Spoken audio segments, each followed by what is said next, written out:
दर्शन सेवरामध्ये आपलं स्वागत आहे। या देशाचे नेते, काँग्रेसचे नेते, देशाचं भोकर भविष्य विधानसभा मतदारसंघाचे भावी आमदार इंजिनियर कुमारी दामिनीताई ढगे गोरगरीब जनतेला न्याय मिळवून देण्यासाठी प्रयत्न करणारी गरिबाची कावेरी दामिनीताई ढगे या सत्कार करायचा राहुलजी माननीय आपले लाडके नेते यांचा सत्कार करावा।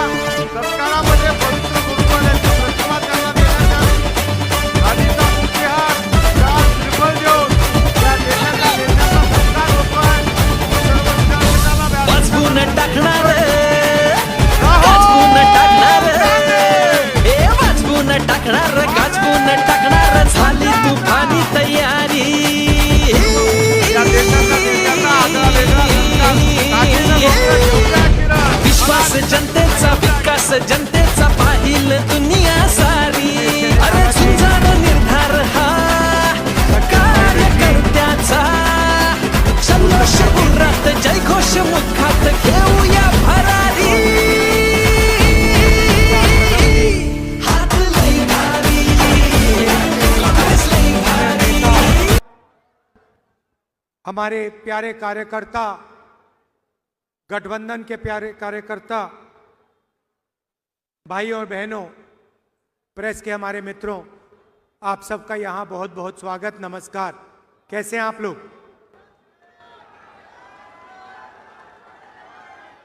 कांग्रेस के कार्यकर्ताओं का मूड कैसा है?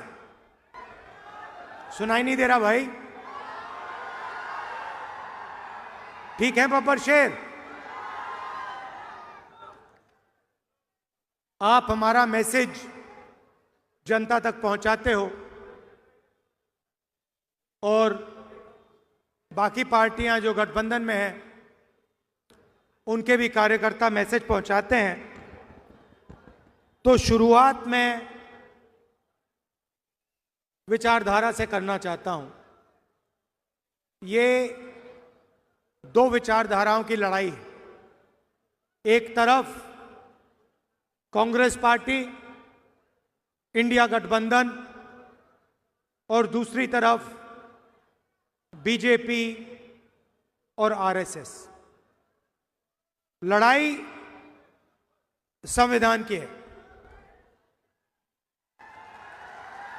अब मैंने सुना कुछ दिन पहले प्रधानमंत्री ने कहा कि ये जो संविधान मैं अपने हाथों में पकड़ता हूं ये खाली है। तो मैं उनको कहना चाहता हूं, नरेंद्र मोदी जी, आप इस संविधान को समझे नहीं हो। इस संविधान में सिर्फ हिंदुस्तान की आवाज नहीं है, इस संविधान में अंबेडकर जी, गांधी जी, फूले जी, बिरसा मुंडा जी, नारायण गुरु जी, बसवना जी, बुद्ध भगवान जी, इन सब की आवाज है। और इसको आप खाली इसलिए कहते हो क्योंकि आपने अपनी जिंदगी में यह किताब कभी नहीं पढ़ी है। क्योंकि अगर आपने ये किताब पढ़ी होती तो जो आप करते हो आप कभी नहीं करते। भाइयों और बहनों, ये नई किताब नहीं है। इसके अंदर जो सोच है वो हजारों साल पुरानी सोच है। और कहा जा सकता है कि हिंदुस्तान का इतिहास, हिंदुस्तान की हिस्ट्री, हिंदुस्तान की जनता की आत्मा इस किताब में है।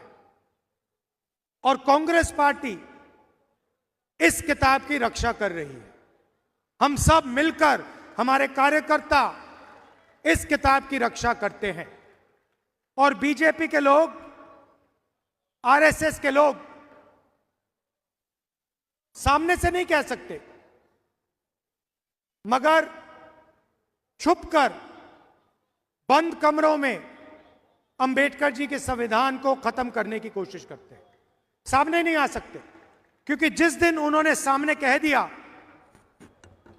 कि हमारे संगठन का लक्ष्य संविधान को नष्ट करने का है, खत्म करने का है,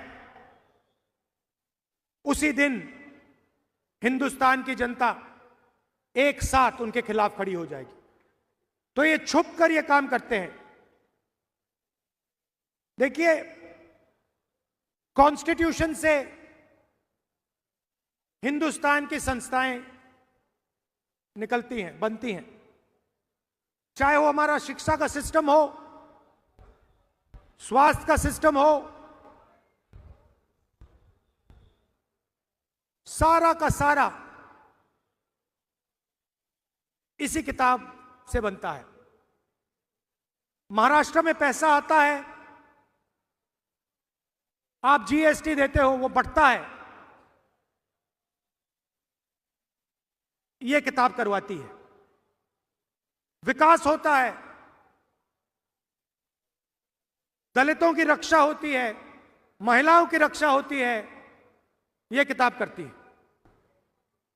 और अगर गरीब लोगों को फायदा हुआ है, मनरेगा हो, भोजन का अधिकार हो, हरी क्रांति हो, सफेद क्रांति हो, इस किताब के बिना नहीं हो सकती थी। आप जानते हो इस देश में इस किताब से पहले क्या होता था।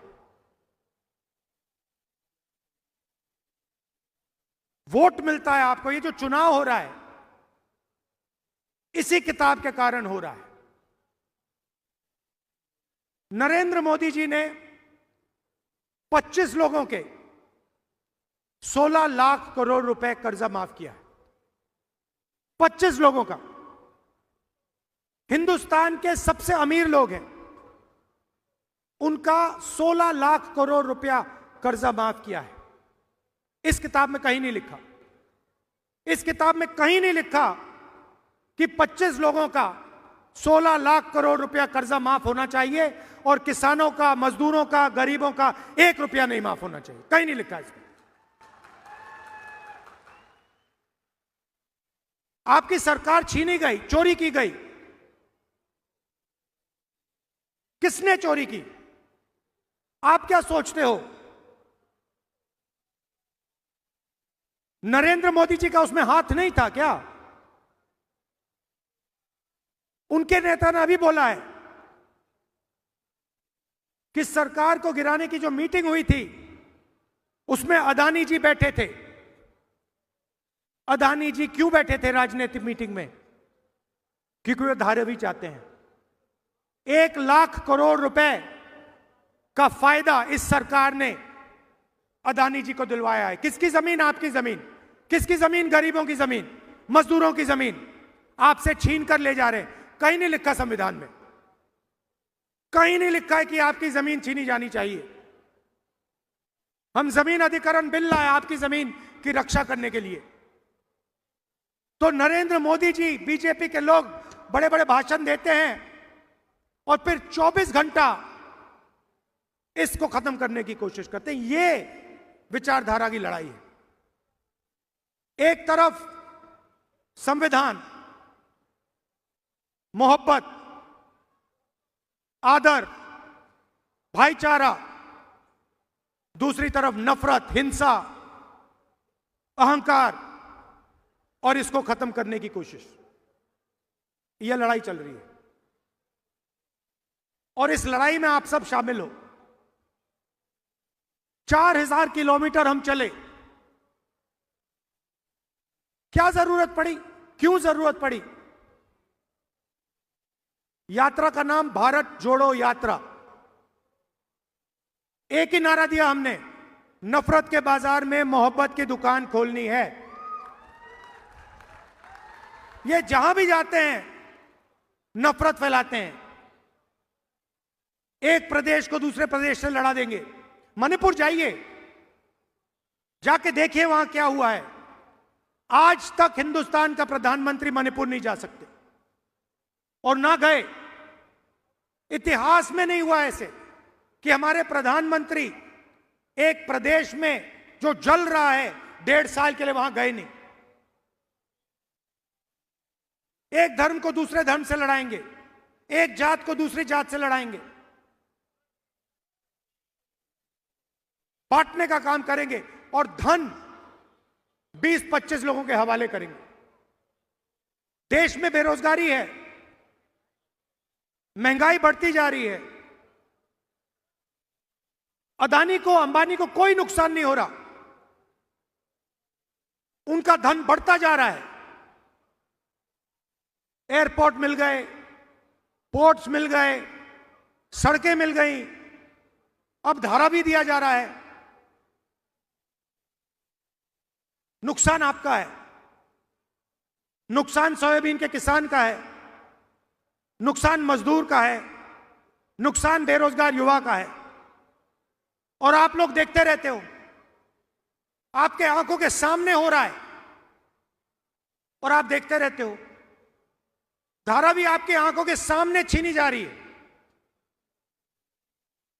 1 लाख करोड़ रुपए, 70,000 करोड़ रुपए में हमने हिंदुस्तान के हर एक किसान का कर्जा माफ कर दिया था। 70,000 करोड़ रुपए में हिंदुस्तान के हर किसान का कर्जा माफ कर दिया। उतना पैसा अदानी को सिर्फ मुंबई में दिया जा रहा है।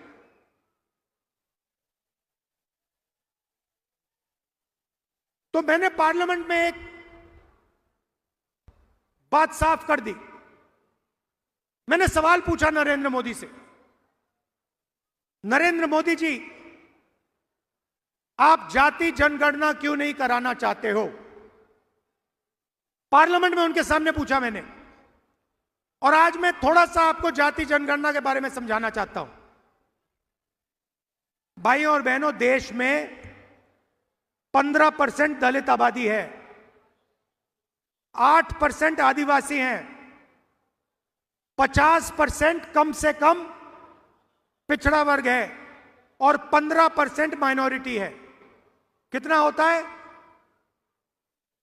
कितना बनता है? 15, 8, 50 और 15 कितना हुआ? कितना हुआ? ठीक है, यह है आपकी आबादी। अच्छा, सचमुच में पिछड़े कितने हैं किसी को नहीं मालूम। हम कहते हैं कि तकरीबन 50% है, मगर सच्चाई किसी को नहीं मालूम। ये हमारे मीडिया के मित्र हैं, इनको मैं मित्र कहता हूं, कहना पड़ता है। ये हमारे मित्र नहीं हैं, ये मोदी जी के मित्र हैं। आप मुझे एक बात बताओ, शाम को डिस्कशन चलेगा, देखिए मुस्कुरा रहे हैं, कह रहे हैं राहुल गांधी ने सही बात बोल दी। इनकी गलती नहीं है, इनको बेचारों को सैलरी लेनी है। तो इनका डिस्कशन होता है शाम को, बातचीत चलेगी, एंकर बोलेंगे राहुल गांधी ने ये बोला, नरेंद्र मोदी की फोटो दिखाएंगे। मैं आपसे पूछना चाहता हूं, ये जो सारे के सारे एंकर्स हैं, बड़े बड़े पत्रकार हैं, इनमें कोई पिछड़े वर्ग का है?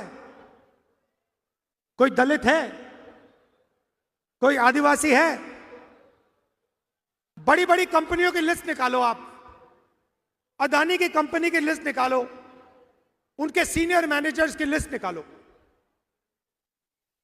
200 सबसे बड़ी कंपनियों के मालिकों के नाम लो। मैंने किया है। और नाम में मुझे एक पिछड़े वर्ग का व्यक्ति दिखा दो, लिस्ट में एक पिछड़े वर्ग का व्यक्ति का नाम दिखा दो, एक दलित का नाम दिखा दो, एक आदिवासी का नाम दिखा दो। है ही नहीं। ना मीडिया में हो आप, ना कॉर्पोरेट इंडिया में हो, ना प्राइवेट अस्पताल आपके, ना प्राइवेट यूनिवर्सिटी कॉलेजेस आपके, ब्यूरोक्रेसी में आपके कोई नहीं। 90 लोग हिंदुस्तान का बजट बांटते हैं, आईएएस अफसर हैं। मैंने उनकी लिस्ट निकाली। मैंने कहा देखता हूं भैया इनमें से कितने दलित, कितने आदिवासी, कितने पिछड़े। ये हिंदुस्तान का पूरा बजट बांटते हैं। जो आप पैसा जीएसटी में देते हो जेब से निकालकर, शर्ट खरीदते हो जीएसटी, पैंट खरीदते हो जीएसटी, मोबाइल फोन खरीदा जीएसटी। जितनी जीएसटी अदानी देता है उतनी आप देते हो। अगर आप शर्ट में 18% देते हो तो अदानी भी 18% देता है। वो अरबपति है, मगर जीएसटी एक ही देते हो। वो पैसा जाता है हिंदुस्तान की सरकार के पास, बंटता है। कौन बांटते हैं? मक्खन कौन बांटते हैं? 90 अफसर बांटते हैं। भाई और बहनों, मैंने लिस्ट निकाली, 90 में से ओबीसी कितने, दलित कितने, आदिवासी कितने, मैं बताता हूं। 90 में से एक आदिवासी है, और अगर 100 रुपए बंटते हैं बजट में, तो आदिवासी अफसर 10 पैसे बांटते हैं। 8% आबादी, 100 रुपए में से 10 पैसे भागीदारी। दलित है 15%, भागीदारी होनी चाहिए 15%। बजट बढ़ता है, दलित अफसर 3 है, 100 रुपए में से 1 रुपया उनका। दलित अफसर 100 रुपए में से 1 रुपया बांटता है। आबादी 15%, भागीदारी होनी चाहिए 15%। 100 रुपए में से 1 रुपया, 1%। और हमारे पिछड़े भाई जो हैं 50% उनकी आबादी है, पता नहीं शायद 50 है, 55 हो, 60 भी हो सकती है। उनके 3 अफसर बैठा रखे हैं। और जिनकी 50% आबादी है, 50% आबादी है, 100 रुपए में से 5 रुपए उनके, 100 रुपए में से 5 रुपए उनके। आबादी 50% से कम नहीं है, भागीदारी 5 100 में से। तो अगर आप दलितों, आदिवासियों, पिछड़ों को जोड़ दें तो 100 रुपए में से 6 रुपए 10 पैसे आपके। बात समझिए, आबादी आपकी 90%, भागीदारी आपकी 100 रुपए में से 6 रुपए 10 पैसे। और सारा का सारा पैसा, सारा का सारा फायदा उन्हीं 15-20 लोगों को जाता है, आपके जेब से निकलता है। आपको शायद पता भी नहीं लगता। किसान खेती करता है, खून पसीना दे देता है, फिर जाकर बच्चे के लिए टी शर्ट खरीदता है।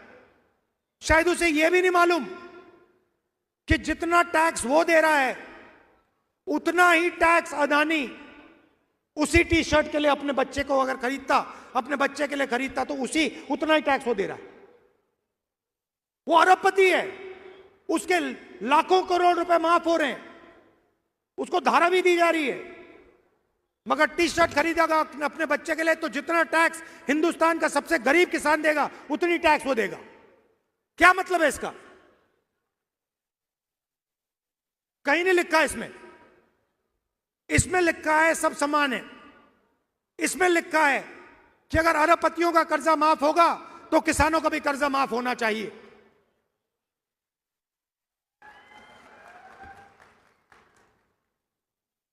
तो यह फर्क है। काम वो 15-20 लोगों के लिए करते हैं। अच्छा, महाराष्ट्र की सरकार चला रहे हैं, सुना है, मैंने सुना है महाराष्ट्र की सरकार चल रही है। तो मुझे आप बताइए, अगर महाराष्ट्र की सरकार चल रही है तो वेदांता फॉक्सकॉन का जो सेमीकंडक्टर प्लांट है, 1.5 लाख करोड़ रुपए का प्लांट, लाखों रोजगार देने वाला प्लांट, महाराष्ट्र से गुजरात कैसे चला गया? अगर महाराष्ट्र की सरकार चल रही है तो टाटा एयरबस हवाई जहाज मैन्युफैक्चरिंग प्लांट 1.8 लाख करोड़ रुपए का प्लांट, जिससे 10,000 युवाओं को रोजगार मिलता, वो गुजरात कैसे चला गया? अगर महाराष्ट्र की सरकार चल रही है तो जो आईफोन बनाने का प्लांट था, जो यहां आया था 2 लाख करोड़ रुपए का, 75,000 युवाओं को रोजगार देने वाला, वो गुजरात कैसे चला गया? अगर महाराष्ट्र की सरकार चल रही है तो बल्क ड्रग पार्क 3,000 करोड़ रुपए का, जो 80,000 महाराष्ट्र के युवाओं को रोजगार देता, वो गुजरात कैसे चला गया? अगर महाराष्ट्र की सरकार चल रही है तो गेल का जो पेट्रोलियम प्रोजेक्ट था 60,000 करोड़ रुपए का, 21,000 युवाओं को रोजगार देने वाला प्रोजेक्ट, वो गुजरात कैसे चला गया? आपने क्या गलती की है कि आपके सारे के सारे प्रोजेक्ट, सारे के सारे रोजगार दूसरे प्रदेशों में जा रहे हैं? आप में क्या कमी है? क्या आप ये काम नहीं कर सकते? आप कुछ भी कर सकते हो, आप में क्षमता है, आप में एनर्जी है, आप में कैपेबिलिटी है, मगर आपके सारे के सारे प्रोजेक्ट्स यहां से छीनकर एक के बाद एक दूसरे स्टेट में जा रहे हैं। धारावी को अदानी जी के हवाले कर दिया। सरकार आपकी नहीं है, सरकार महाराष्ट्र की नहीं है, सरकार महाराष्ट्र के युवाओं की नहीं है, सरकार अदानी की है।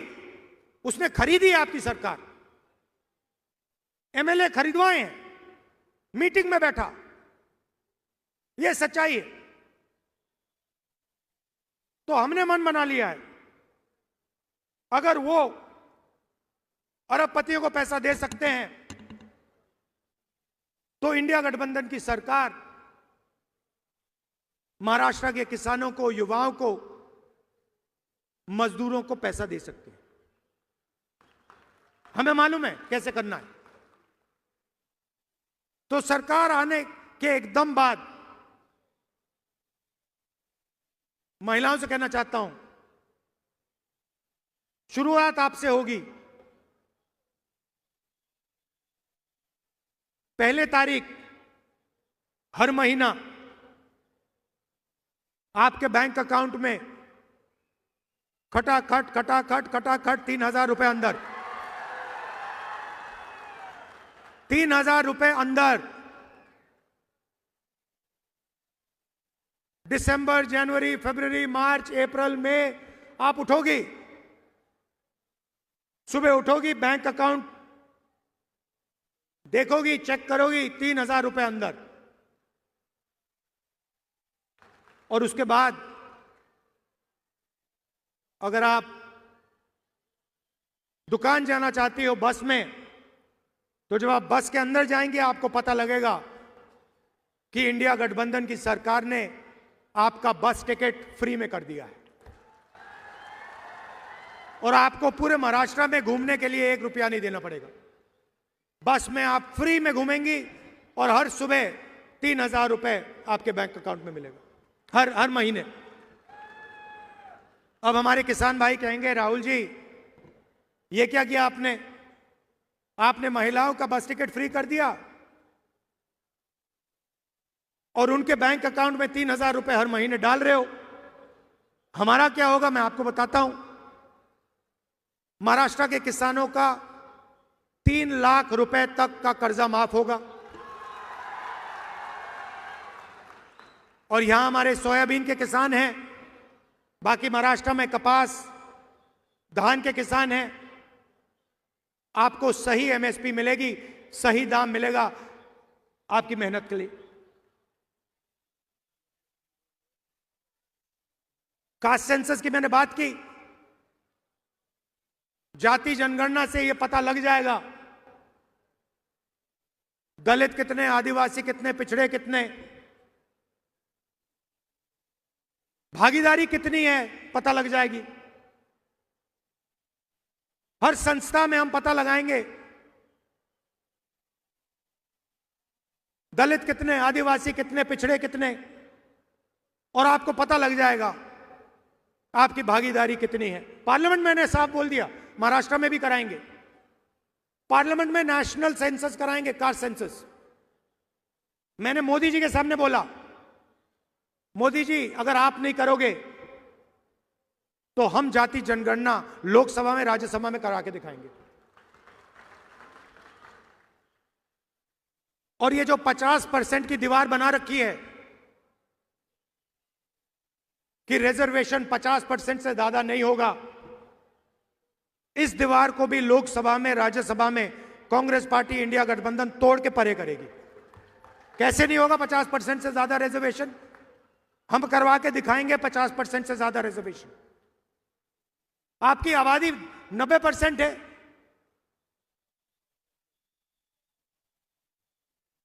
भागीदारी भी होनी चाहिए।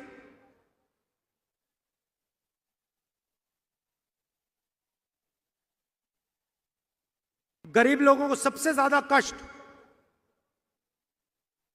स्वास्थ्य के कारण होता है।